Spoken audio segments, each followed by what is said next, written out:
એક માણસ મલ્ટીનેશનલ કંપનીમાં નોકરી કરી રહ્યો હતો. ભણતર પૂરું કરીને તરત જ નોકરીમાં લાગી ગયો હતો. નવું શહેર અને નવી જગ્યા પર નોકરીમાં તેને હજુ 1 વર્ષ થયું હતું.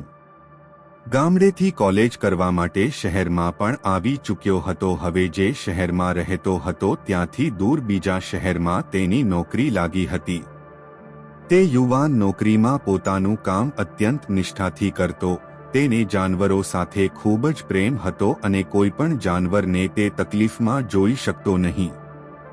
એટલા માટે જ એના ઘરની આજુબાજુમાં ઘણા બધા કૂતરાના નાના બચ્ચાઓ રહેતા હતા. તે જ્યારે પણ નોકરીએથી ઘરે આવે ત્યારે ગમે તેટલું મોડું થઈ ગયું હોય છતાં આવીને પહેલું કામ તે આજુબાજુના બધા કૂતરાના બચ્ચાને કંઈક ખાવાનું આપતો હતો. અને મોટા ભાગે તેના ઘરમાં કૂતરાને આપવા માટે બિસ્કિટ પડ્યા રહેતા. કોઈ વખત બિસ્કિટ ન હોય તો તે બિસ્કિટ લઈને પણ પોતાની પાસે રાખતો અને કૂતરાઓને ખવડાવતો. એક દિવસ ઓફિસેથી સાંજે આવતા થોડું મોડું થઈ ગયું એટલે જમીને તે રાત્રે સીધો ઘરે પહોંચ્યો. પરંતુ કૂતરાઓ તો જાણે તેની પહેલેથી રાહ જોઈને બેઠા હોય તેમ તેના ઘરની આજુબાજુમાં જ ચક્કર લગાવી રહ્યા હતા. તેને ઘરમાં જઈને દરરોજની જેમ જ બિસ્કિટ આપવા માટે બિસ્કિટનું પેકેટ બહાર કાઢ્યું, પરંતુ તેને જોયું તો તેમાં માત્ર થોડા બિસ્કિટ હતા જેમાંથી એક કૂતરાને પણ પૂરા ન થઈ શકે. તે જમીને પણ આવ્યો હતો અને મોડો આવ્યો હોવાથી આજુબાજુની બધી દુકાનો બંધ થઈ ચૂકી હતી. હવે તે કૂતરાઓને શું આપશે એ વિચાર કરતો કરતો ત્યાં જઈને તેઓને રમાડવા લાગ્યો. પરંતુ અંતે તેણે નક્કી કર્યું કે કાલે સવારે કૂતરાઓને તે બિસ્કિટ આપીને પછી જ ઓફિસે જશે. અને થોડા સમય સુધી ત્યાં બેસી રહ્યા પછી ફરી પાછો તે ઘરમાં આવીને બારણું બંધ કરી દીધું. કૂતરાના બચ્ચાઓ હજુ ત્યાં જ રાહ જોઈને બેઠા હતા. થોડા સમય પછી તે યુવકનું બહાર ધ્યાન ગયું તો તેને જોયું કે બધા કૂતરાઓ ત્યાં બેઠા છે. તે રાહ જોઈને બેઠા હશે, આથી તે મનમાં થોડો દુઃખી થઈ ગયો અને વિચાર્યું કે ઘરમાં જે પણ કંઈ બીજું પડ્યું હોય તે આપી દે.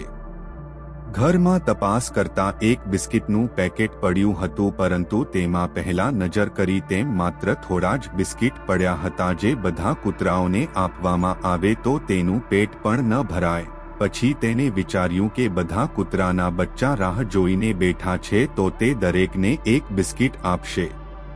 આવું નક્કી કરીને તે બિસ્કિટ લઈને દરવાજો ખોલીને બહાર ગયો, પરંતુ તેને બહાર જઈને જોયું તો ખૂબ જ આશ્ચર્ય થયું, કારણ કે ત્યાં બધા કૂતરામાંથી માત્ર એક કૂતરું જ બેઠું હતું. બાકીના બધા ત્યાંથી જતા રહ્યા હતા.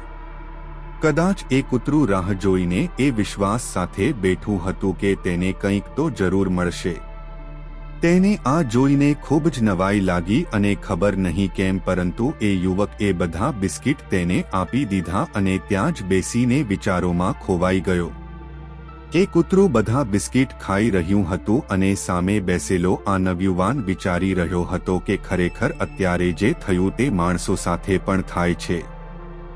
આપણને ભગવાન જ્યારે પણ કંઈક આપે છે ત્યારે આપણે ખૂબ જ ખુશ રહીએ છીએ, તેની ભક્તિ કરીએ છીએ અને તેના ફળની હંમેશા રાહ જોઈએ છીએ.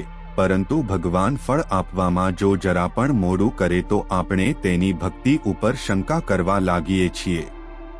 એની જગ્યાએ જે લોકો ભગવાન ઉપર વિશ્વાસ રાખીને બેઠા છે કે તેઓને મળશે જ, તેને હકીકતમાં તેઓના વિશ્વાસ કરતાં પણ અનેક ગણું વધારે ભગવાન આપે છે.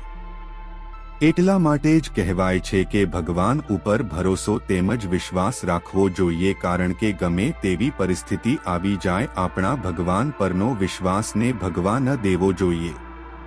જ્યારે પણ મોડું થાય ત્યારે વિચારવું કે ભગવાન આપણને કંઈક વધુ સારું આપવામાં લાગ્યા છે.